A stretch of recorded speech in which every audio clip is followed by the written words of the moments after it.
ప్రియమైన స్నేహితులారా, యేసుక్రీస్తు వారి ఘనమైన నామములో మీకు శుభములు కలుగునుగాక. జకర్యా గ్రంథం 2వ అధ్యాయము 10-11 వచనాలని నేను చదువుతున్నాను, గమనించండి. సియోను నివాసులారా, నేను వచ్చి మీ మధ్యను నివాసము చేతును.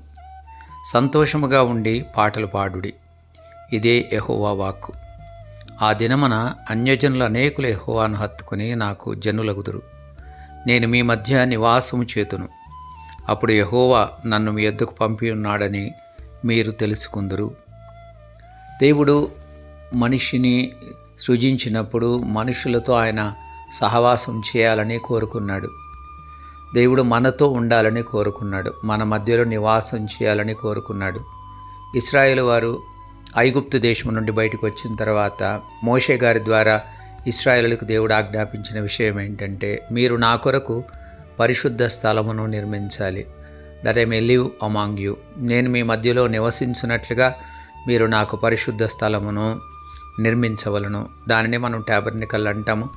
ఆ ప్రత్యక్ష గుడారం అని కూడా మనం మాట్లాడతాము. ఆ ప్రత్యక్ష గుడారములో దేవుడు తన ప్రజల మధ్యలో నివసించాలని ఆయన కోరుకున్నాడు. దేవుని యొక్క నిత్య ఉద్దేశం ఇదే అన్న విషయాన్ని మనం గుర్తుపెట్టుకోవాలి. దేవుడు మన మధ్యలో వచ్చి నివాసం చేస్తే మనం సంతోషంగా ఉండగలము, ఆనందంగా ఉండగలము. ఎందుకంటే మనను కనికరించే దేవుడు, కాపాడే దేవుడు, భద్రపరిచే దేవుడు, ఆశ్రయదుర్గంగా ఉండేటువంటి దేవుడు, ఆయన మనతోనే నివసించేవాడుగా, మన మధ్యను నివసించేవాడుగా ఆయన ఉంటాడన్నటువంటి వాస్తవాన్ని దేవుని వాక్యం మనకు గుర్తు చేస్తుంది. 11వ వచనంలో మనం చదివినట్టుగా, ఆ దినమున అన్యజనులు అనేకులు యెహోవాను హత్తుకొని నాకు జనులగుదురు.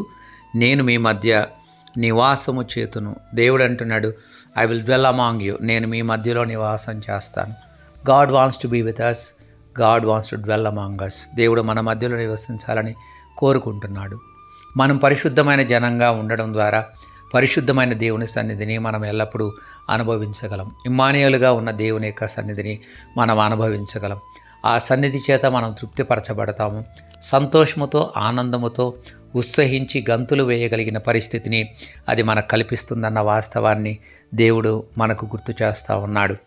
మనము నూతనమైన యెరూషలేమునకు వెళ్ళినప్పుడు కూడా, అనగా పరిశుద్ధ పట్టణంలో ప్రవేశించినప్పుడు కూడా దేవుడు చెప్పే మాట అదే, నేను మీ మధ్యను నివాసం చేస్తాను, నేను మీ మధ్యలో నివాసం ఉంటాను అనేటువంటి విషయాన్ని ఆయన ప్రస్తావిస్తూ ఉన్నాడు. కాబట్టి let us enjoy the presence of God. దేవుని యొక్క సన్నిధిని మనం అనుభవిద్దాం.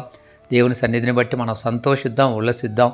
ఆయన మనతో ఉన్నాడు కాబట్టి మనం హర్షించి గంతులు వేద్దాం.